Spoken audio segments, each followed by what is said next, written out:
Estava aqui aguardando, a entrevista do Felipe Luiz já está começando e a gente já vai ouvir o técnico do Flamengo. Acho que é fundamental hoje escutar o treinador do Flamengo para saber o que ele tem a dizer e, em cima disso, a gente pode desenvolver aqui, comentar com um pouco mais de calma e propriedade sobre essa atuação absolutamente tacanha do Flamengo nessa derrota, justíssima vitória da equipe do Lanús, que derrotou o Flamengo pelo placar de 1-0, num jogo em que poderia até ter vencido por mais.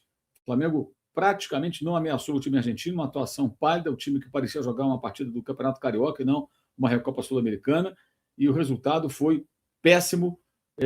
Aliás, não foi nem tão ruim, pensando melhor, né? Não foi tão ruim, porque o Flamengo merecia mesmo perder por uns 2 gols, talvez, pelo quase nada que apresentou nesse confronto há pouco na cidade de Buenos Aires, ali em Lanús, no sul, ao sul da capital argentina. A live está só começando, a gente vai conversar bastante, temos tempo.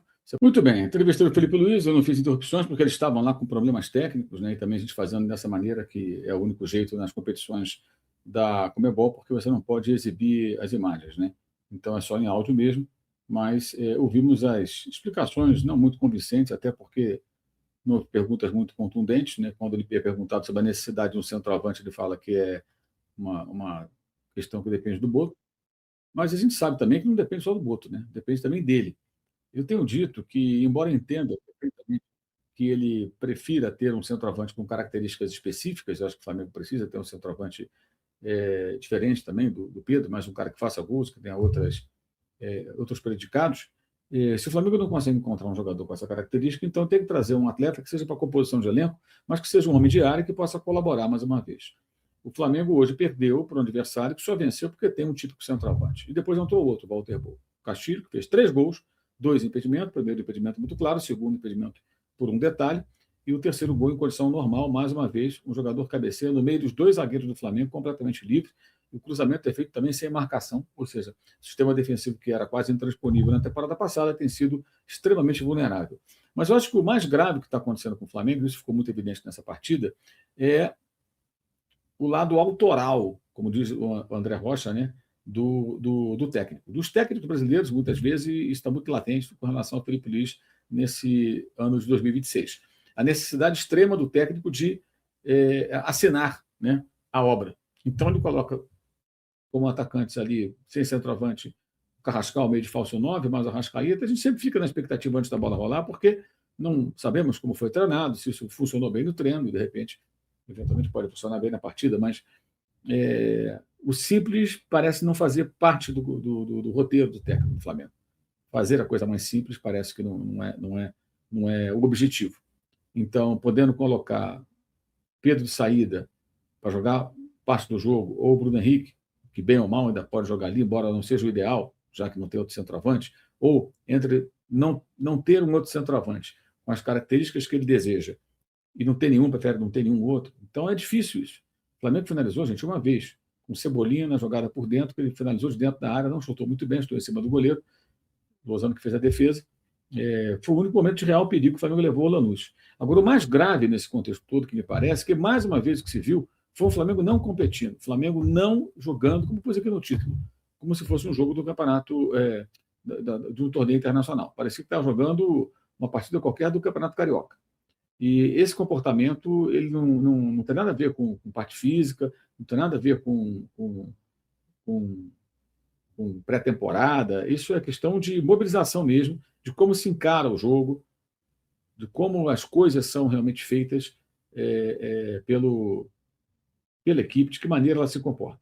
E o que se viu hoje, mais uma vez, foi o quê? Foi um Flamengo blasé. Flamengo blasé. Um time blasé, um time que não compete, um time que não atua numa partida como essa, como se fosse, digamos assim, um jogo que vale uma taça internacional, né? E como a gente tem dito, né, o time do Flamengo ele enfrentar um Lanús, eu falei isso várias vezes, tá? Que, independentemente dessas últimas partidas, né, foram 2 empates e uma derrota, jogando contra o Independente sexta-feira, no jogo mais recente, com o time até misto, e perdendo por 2-0, esses jogos não teriam nenhuma relação com aquilo que nós veríamos em campo hoje. Porque é evidente que a mobilização do time argentino seria outra. Era claro que eles teriam outra postura, né? O produtor fez a pergunta sobre a questão do centroavante, mas a resposta foi de sempre, né? Não, isso depende do Boto. Não, depende dele também. Depende dele também. Vem cá, não dá para trazer um centroavante com essa característica, precisamos ter um homem de área.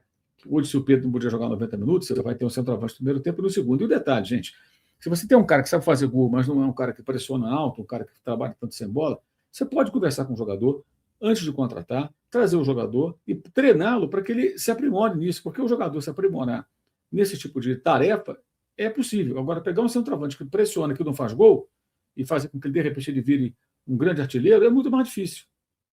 Então, me parece assim, que está na hora do Boto conversar com o Felipe também, se é que ele não, a não ser que ele concorde com tudo, e dizer o que ele pensa. Porque ele foi contratado para ser justamente um diretor esportivo com esse viés mais técnico. Foi muito ruim a atuação do Flamengo hoje, uma atuação muito fraca, eu diria que foi uma atuação ruim como a do Internacional, no Maracanã, uma das piores desse ano, um ano de atuações fracas e conseguiu ser uma atuação muito ruim. Eu diria que até meio vergonhosa, contra uma equipe que já se sabia, seria uma equipe aguerrida, que iria competir, porque para o Lanús ganhar a Recopa Sul-Americana será um grande feito. Seria o equivalente ao quê? A um título internacional em cima do campeão da Libertadores. A partir daí, se o Lanús for campeão da Recopa na próxima quinta-feira no Maracanã, o que acontecer é lucro na temporada.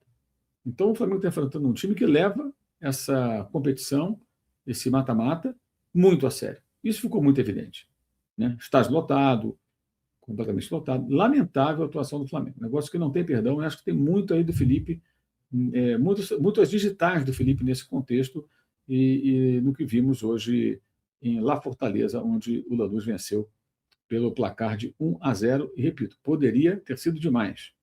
Poderia ter sido demais. Não foi demais porque não era para ser, né? Impedimento, por detalhes, essa coisa toda, mas o time argentino foi superior e poderia ter melhor sorte, sem dúvida alguma, nesse jogo que acompanhamos há pouco em La Fortaleza, né? Estádio da equipe do Lanús. Muito bem, gente. Só um minutinho que eu vou preparar aqui para começar a ler as mensagens de vocês. Membro do canal, obrigado ao Gerson por participar. Vou ler também as mensagens da galera, fiquem tranquilos, superchat, depois vou ler as outras mensagens. O Doc conosco, ele é membro do canal. Aliás, sábado tem live dos membros às 5 da tarde. O Flamengo tomou 3 gols desse time fraco do Lanús e, por sorte, somente um valeu. O que explica esse comportamento desleixado e arrogante em muitos jogos? O que explica, nada justifica. Né? Nada justifica. E aí eu acho que é o técnico, os jogadores, que tem que explicar e tem que ser cobrados com muita veemência. O Marcos com a gente, boa noite. Mauro, muito difícil falar dessa atuação, mas de novo o time mal tático, fisicamente, mas o pior é a soberba técnica dos jogadores e do Felipe. De fato, é como se fossem muito superiores e tudo fosse fácil. E, evidentemente, os adversários se mobilizam nesses jogos, encaram muito a sério, como eu falei durante todos esses dias, vem falando desde o começo do ano, o Lanús vai encarar esse jogo muito a sério. Gente, foi o Racing ano passado contra o Botafogo, a mesma coisa. Tá? Só que o Botafogo estava passando por reformulação profunda, o Flamengo não está. O Flamengo parece um time sem identidade de campo, falou do Bertz aqui, e tem razão nessa observação. O filho, Flamengo 2026, é peito frio, sem sangue, sem garra. Boa definição, é isso mesmo. Um time meio banana, né? O Denner, os caras do Flamengo estão sempre um passo atrás em todas as jogadas. Para mim, a displicência parece que é contagioso. O Guilherme Afonso, meu sentimento é que se o Lanús jogasse sem o goleiro, ganharia o jogo. O Flamengo completamente inofensivo, Felipe Luiz precisa encontrar soluções. E aí o Guilherme entra aquela coisa, né? A zaga de novo falhou. O Vitão não joga o Léo Ortiz, mesmo estando em uma fase. É verdade que ele fez hoje uma boa cobertura ali, pediu uma jogada que poderia ser gol do Lanús, mas ele falha. Ele, o Léo Pereira, especialmente ele, quando errar o tempo de bola, não cortar a bola cruzada da esquerda. E também a liberdade do cruzamento, né? Uma atuação muito ruim e uma falha evidente coletiva no lance do único gol do jogo que valeu. Paulo Silva conosco, também o Carlos Batista. Qual a avaliação que você faz para não se ver em campo a superioridade técnica do elenco do Flamengo? Vemos até então times inferiores tecnicamente superando o Flamengo na vontade e disciplina tática. Exatamente isso, vontade, disciplina tática, concentração, aplicação. O Flamengo não finaliza, teve uma bola hoje, o goleiro Lanús saiu mal do gol, o Carrascal tinha a possibilidade de tentar tocar por cima, ele tem recurso para isso, é um jogador de muita habilidade, ele dominou a bola e tentou seguir a jogada. Os caras não chutam no gol, gente. É impressionante. É blasé, como eu coloquei aqui, uma coisa meio... né? Muito vergonhoso até. O José, algo diferente tem que acontecer no próximo jogo. Não, algo não, muita coisa diferente, né? O Patrick dizendo que o modo banana 2017 foi reativado, perguntando, fale sobre o Felipe Luiz hoje, estou falando bastante, eu acho que ele é o grande responsável hoje, porque ele é o comandante, a estratégia dele, A escalação é dele e essa postura do time cabe a ele mudar e cobrar. Né? Cabe a ele cobrar. Ele está diante de um desafio. Mentoria Fábio Borges. Mauro, o que você acha que estão fora de forma física ou técnica? Eu acho que a questão da forma física, o Fábio, não é hoje aquilo que vai ser preponderante nessa discussão. É uma questão, acho que, de concentração, dedicação e uma estratégia mais adequada. Hoje ele tentou jogar sem centroavante. Vai tentar o quê? Dominar o meio campo, controlar o jogo? A primeira metade do primeiro tempo foi o domínio do Lanús. O Lanús ainda ameaçou minimamente. O Flamengo só chegou a ameaçar um pouquinho, teve uma fase um pouco melhor no jogo na segunda parte da primeira etapa, quando o gol, inclusive, a jogada no único chute do gol, que foi de Cebolinha. O Some Santos, sempre essa desculpa de cansaço. O Felipe Luiz não tem mais o que oferecer, não tem repertório, gosta ou não, está na hora de mudar de técnico. Aí também acho que é um pouco demais, né? O Júlio César com a gente aqui, Pereira Braz, lá no Catar, assistiu ao jogo sem esperança. Pelo que o time jogava, de que sairia algum gol. O time sem sangue, incomodado, a zaga precisa acordar e o ataque está perdido. O ataque não existiu, Júlio. Hoje não havia ataque, também não tinha ataque. O Rafael, time Blazer desinteressado é realmente um horror. Penso assim também. O Vinícius Mota, algumas verdades. O Flamengo está mal em 26, intensidade baixa, problemas técnicos, escolhas erradas na gestão do elenco e do treinador. Fim do mundo? Não. O time vai entrar em forma e ganhar tudo a partir desse momento. Anotem. Mas tem que trabalhar para isso, tem que corrigir os erros, né, Vinícius? Possível mas tem que mudar muita coisa. O Glauco